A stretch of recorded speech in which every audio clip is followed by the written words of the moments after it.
It isn't Christmas without some board games. And if you're buying your loved one a game this year, make sure to get them something good because it's you that will be playing it with them. I've got 20 great ideas for you. This is a gift guide after all, so let me guide your gift. And if you want to buy any of them, you can thank me by using the links below. Let's get to the list. At Christmas, you need games you could play with anyone, all ages, all levels, from the PhD student to the family letdown. And by the way, I've tried to get them to stop calling you that. And for a game you could play with a drunk aunt or a recently divorced cousin, Green Team Wins is the game you need. The only test for if someone can play this game is, can they answer a question? So it won't work with politicians. And they're easy questions, like what flavour should green be? But even that is too taxing for some, so it's multiple choice: lime, apple, or watermelon. You all write your answer on your board and reveal it at the same time. The goal is to think like the crowd. You want to agree with as many people as possible, which when your family is involved is like climbing Everest. The biggest group of agreeers joins the green team, and as we know from the name, the green team wins. Only they get points. It's such a simple idea, but it just works. You will be staggered that your brother prefers pizza cut into squares over pizza cut into triangles, and devastated when no one else wrote Jessica Parker to fill in the blank after Sarah. On the plus side, maybe you are adopted like you'd always hoped. You can play this one on the couch. Aunties can drop in and out of the game to get a drink, and cousins can even cry onto their whiteboard, but the game will prevail. If you're looking for a gift that isn't a game, you can't go wrong with a building brick set from Lumibricks, the sponsor of today's video. Look at this bookshop cafe. It is a masterpiece. And not just because I made it with my bare hands. It's been so much fun putting it together, every evening adding a new part of the building, giving me this quiet, meditative time, just me and my bricks. And with each section, you get this great feeling of completion. I put it back on the shelf and it looks completely different from the night before because I've added a whole second story to it. And I can't believe how easy it is. You just follow the manual step by step, and the pieces, all 1,700 of them, are divided up into bags numbered for each section, so you don't get frustrated searching for the one you need. The Bookshop Cafe is the easiest in their Small Town Life series, so it's perfect for beginners, and it's the cheapest too at $89.99. If you got this similar Tudor corner set from Lego, it would cost you $229, and theirs doesn't light up. And that's the best bit. It looks so good at nighttime in the corner of a room. And that's part of building it. You wire up the street lamps and shop lights and hide the wires under the floor of the building so they don't ruin the aesthetic. The detail is incredible, down to every little brick. You really appreciate how much thought has gone into it as you build it. All the doors and windows open, the awnings move up and down. And there's so many printed bricks and windows that bring this cozy cafe bookstore to life. And I love all the different sets they have. There's an art gallery, a record store. You can choose the set that suits their passions. And they'd make a great showpiece to sit on the shelf next to a board game collection. If their favorite game is viticulture, you could get them the Vineyard Estate. If it's Western Legends, then get them the Western Saloon or the Western Bank Heist. If you're looking for a birthday or Christmas gift, there are loads to choose from, and you can find them all on Amazon using the link below. And right now, there's up to 30% off for Black Friday. Thanks to Lumibricks for sponsoring this video. Every family needs a silly party game at Christmas, and it doesn't get sillier than hitting each other over the head with an inflatable club. In Poetry for Neanderthals, you have to communicate to your teammates like a Neanderthal, using only single-syllable words. The thing which can kill you if you drink it will hopefully get them to guess the word poison. And you're trying to get as many as possible in 90 seconds, so you're racing to get your words out, and that's how you end up making a mistake. If you say a word that isn't one syllable, the other team will hit you over the head with a club, and you'll lose a point, along with some brain cells. So they're watching you like a dog watching an ice cream, just waiting for you to slip up, because there's nothing greater than being allowed to hit someone over the head with a club. It's the club which will convince everyone to start playing, but it's actually great fun trying to speak like this and work out what they're saying. Let's try it now. You who watch this, click like now. Every family get-together needs a team game like Phantom Inc. to pit the millennials against the boomers, the boys against the girls, or the stepkids against the real kids to see who actually deserves the family name. Each team has a ghost, and they're both trying to get their teammates to guess the same secret word, but they can't talk. They can only communicate one letter at a time, like they're using a Ouija board. The guessers will ask their ghost a question, like, what mood does it cause? And the ghost will slowly write their answer letter by letter. So when their teammates see the H-A, they tell the ghost to stop because they're pretty sure the word is happy and they don't want to give anything more away to the other team. The other team doesn't know what the question was, so they might think the ghost is spelling hamburger or haddock, probably because they're hungry. So you end up with loads of fragments of clues that you're discussing with your team, trying to think of a word that connects them all. And the threat of the other team getting it right before you do has you feverishly whispering to each other, because there's nothing worse than losing a team game to the stupid half of your family. If you want to make each other laugh this Christmas, you should play That Escalated Quickly. It's a cooperative game about trying to put things in the right order. You're all given a number from 1 to 10, and you're given a scenario. For example, you tell a stranger their haircut reminds you of something, on a scale from least flattering to most flattering. You have to give a clue about your number by answering that question. So if you're given number 10, the most flattering, you might say it reminds you of Rachel from Friends, the greatest heights that human hair has reached. And if you got number 2, you could say their hair looks like a number 2, which would be cheating. Once you've heard everyone's clues, you have to try and guess the order, choosing someone to reveal their number and then the next one. If you don't make any mistakes, then you win that round. The toughest numbers are in the middle because what do you say that's flattering but barely? Your hair reminds me of a handsome dog? It's just funny hearing what everyone else comes up with. We played one that asked, what would your dog say to you if they could talk, from least to most creepy? And it got dark. But that's the beauty of it. You decide what type of humor you want to bring to the game. And the scenarios are great at inspiring funny answers. Who doesn't love a game of Scrabble at Christmas? Aside from dyslexics and the inventors of bananagrams. Well, me. I find it goes on a bit, and if I wanted some wordsmithery this Christmas, I would buy someone Shenanagrams because it's short, sweet, and a little bit spicy. Instead of adding whole words to the grid, you're taking it in turns to add letters, building words bit by bit, which keeps the game moving fast. And as soon as someone adds a third letter that creates a real word, they can claim it, adding their color token. It's now theirs. But not for long. If you can add a letter to it and turn it into a different word, you can steal it from them. Words will grow, and the creativity comes from thinking about what you can turn words into. It's a race to get all your tags down. So when someone gets in the lead, you're trying to find ways to steal their words before they can get the win. It's fun building words, and even more fun stealing them.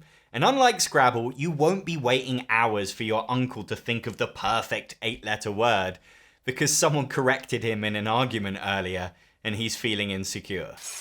If you want to buy someone a proper sit down for an hour board game, then I'd recommend getting them Trekking Through History, which is about time traveling through famous moments in history, because it makes a beautiful gift and it's a really great game. It's super simple to play. Every turn, you take a card from the board, adding it to your timeline, like writing a play with William Shakespeare. You each have an itinerary you're trying to fill up, so you're eyeing up cards that will give you the tokens you need to complete it. But you're also trying to be an efficient time traveler by visiting history in chronological order. And so with every card, you're balancing those two goals, which makes for a really engrossing challenge. I find this one so easy to introduce to people because the theme really wins them over as you learn about famous moments in history, or relive them if they're an old person. After all, they're the real time travelers. Jungo plays like a classic card game you play with a deck of cards, but with a great modern twist. You're trying to get rid of your hand, and to play cards you have to beat what's already down by playing something better. The modern twist is that you can only play a set if they're next to each other in your hand, and you can't move your hand around. It adds this subtle layer of strategy because you then choose to play certain cards to tidy up your hand and bring the numbers together with their own kind. And what's great about subtle layers of strategy is the people you're playing with can totally ignore them for the first few games and still enjoy themselves, so it's very beginner friendly. But then finally it clicks and they feel really clever, even though everyone else caught on 20 minutes ago. And Jungo adds some fun surprises because when you can't beat a set, you get to draw a free card off the top of the deck, and that card might combine with your hand to help you beat the set. It probably won't, but when the threat is there, it adds a fun bit of drama to Christmas for families who don't get any because they like each other.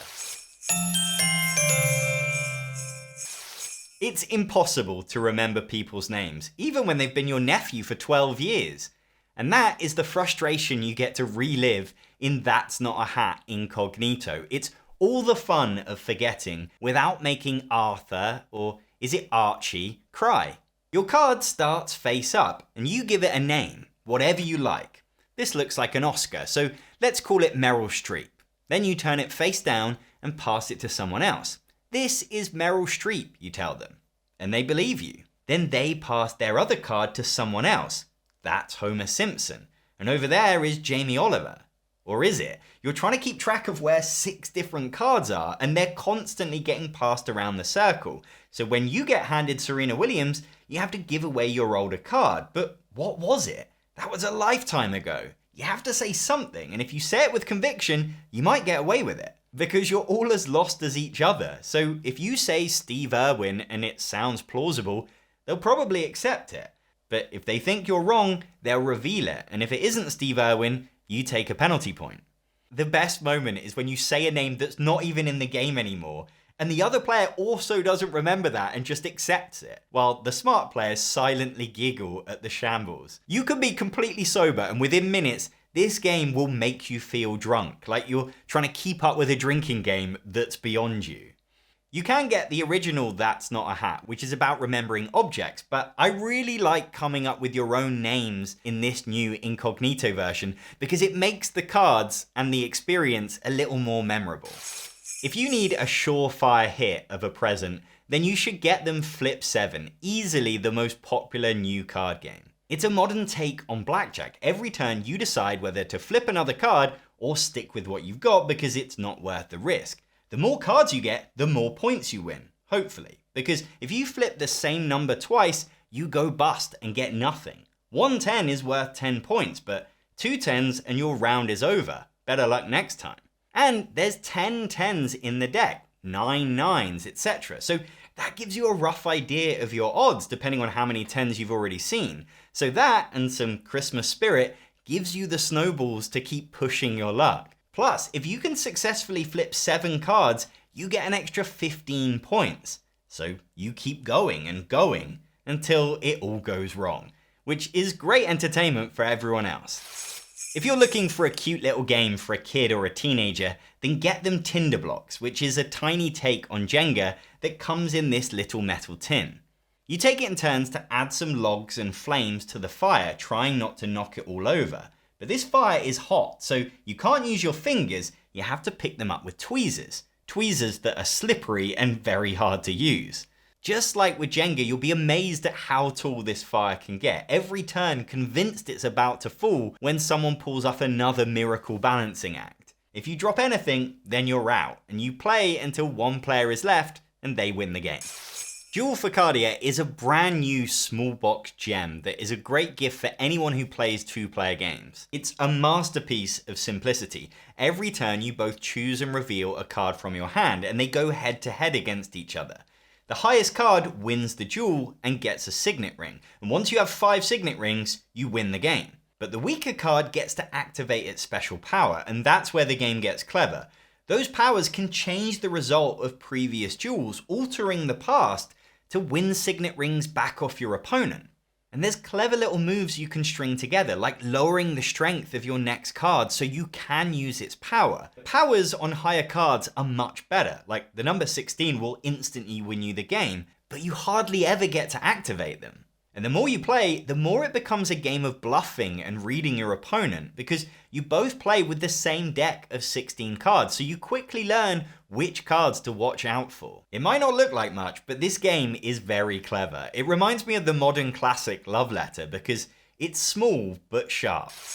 If you want a cozy game to play with your partner, I absolutely love Solstice. It's like playing a competitive jigsaw puzzle because you're each trying to fill in your own panorama and complete it as best as possible. You do that by winning tiles, and just like a jigsaw puzzle, they only have one place they can go, making up part of the landscape. The game really taps into that desire to complete something. You want to get the right tiles to fill in the gaps and bring it all together, because you get points for your largest connected group of tiles. The trouble is, your opponent is taking half of the tiles for their grid, which makes it especially tricky to join it all together. That's why these rainbows are so useful, because they are the filler you can use to fill the gaps. But the real drug that you're chasing are these spirit tiles, which either get you more tiles or new ways to score points, so you want as many of them as possible. And you get them by creating 2x2 clusters. And it feels like a mini victory every time you do. And I would highly recommend the small expansion Firefly, which adds a way to win the game instantly that just brings some fun tension to the game. Veggie Match is a silly little game of growing vegetables and being mean to each other. You're planting vegetables in your patch, hoping to harvest them. But they only harvest when you have 3 in a row of the same kind, and your patch is only 2 wide, so you're forced to cooperate. If you're planting tomatoes, you need your neighbor to join in so you can both harvest them and score those points. You're allowed to discuss and negotiate with your neighbors, ask what cards they have and whether they'll help you out. They might choose to screw you over, planting broccoli to block your tomatoes, or worse still, place a storm card to destroy them completely. But you can get them back by planting rotten vegetables in their field. It's a savage game, but it's so quick that you'd be a fool to get upset. And it's rare to find such a quirky, interactive game in such a small box. And this one plays 3 to 6 players, so it's really versatile for a travel game.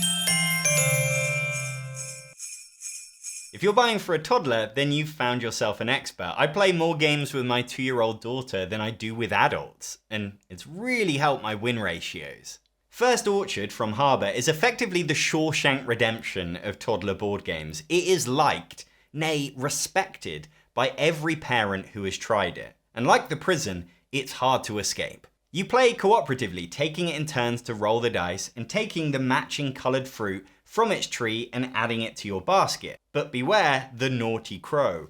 Oh no, the naughty crow, we say in our house. If you roll that, the crow takes 1 step along the path towards your orchard. To win, you need to collect all the fruit before the crow reaches the gate. And it's pure luck, but it's the perfect starter game. It's really easy to follow, and it's really helped my daughter learn taking turns, rolling dice, and winning and losing. Often she feels worse for the naughty crow going hungry. The chunky pieces are really easy for them to pick up, and even though it says 2 years old, we've been playing with it since she was 1, and it's been fun seeing her learn the game bit by bit. So many toddler games require them to be able to match colours, but before she could do that, we were having fun with games that match recognisable things, like Shopping List from Orchard Games. Every player has a shopping list of things they're trying to collect, and you take it in turns to turn over tiles to find something you need. The game itself is very basic, but it's great at giving them that positive feedback when they find something they need, and it's been a joy watching her excitement when she finds stuff and shouting them out. And it's really helped that it's stuff she knows from real life rather than an abstract colour. And it's been great for practicing words for common foods, making her more familiar with vegetables she wasn't interested in. Now she knows all the words for cauliflower and aubergine and butternut squash. And who knows, one day she might even eat them. If you're buying for a 4 to 7-year-old, then the best option is Outfoxed, which is basically Cluedo for young kids. And I would have the box here, but it's currently being well played by my friend who has a 4-year-old. A naughty fox has nabbed someone's pie, and with food prices these days, that's worth some serious jail time. It's up to you to work out which fox did it by finding clues and eliminating suspects before the fox escapes. You're all playing on the same team, and cooperative games are so good for getting kids into games because you can help them take their turns, and they won't get upset when their brother wins instead of them.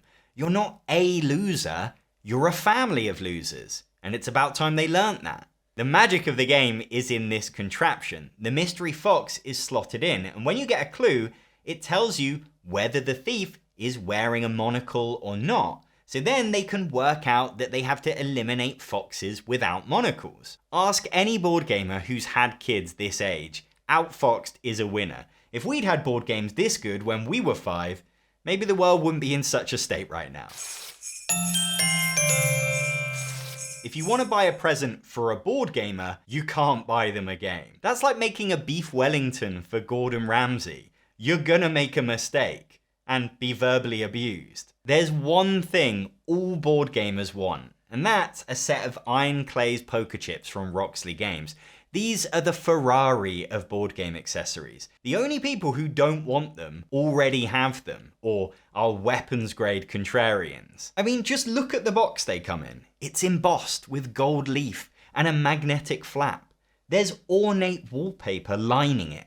These chips live in a nicer house than I do. The beauty of a set of poker chips is you can use them with any game that has money in it. Instead of fumbling over paper Monopoly money, you can collect your winnings in a stack of poker chips and spend the whole game clacking them.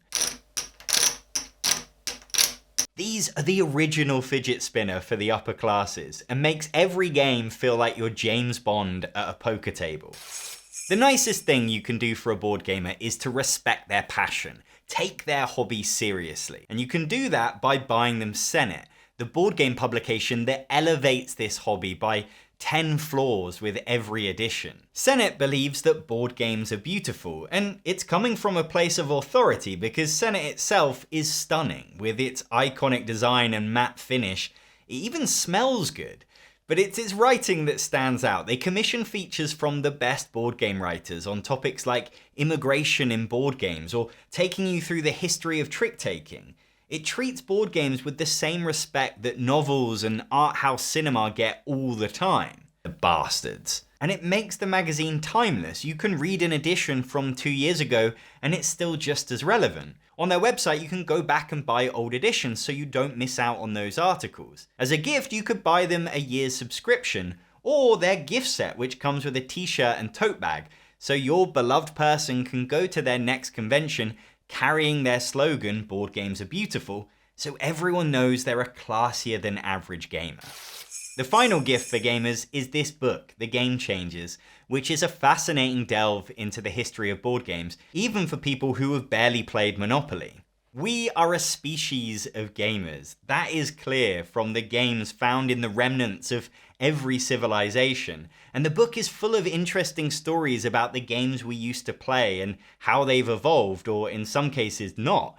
Geoffrey Chaucer mentions a dice game in the Canterbury Tales called Hazard that is almost identical to the game Warren G references in his song Regulate 600 years later. And the writer, Tim Clare, does a great job of unearthing stories like that, which make you want to pause the book and tell your partner about. And some are so good that they might even care. Plus, you can tell it's written from the heart of a gamer. I especially loved his paragraphs on the joys of rolling dice, written like someone having a religious experience. It's called The Game Changers in the UK, but across the board in the US.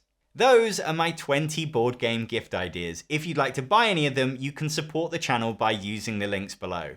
I'm John Perkis, thanks for watching, and happy Christmas.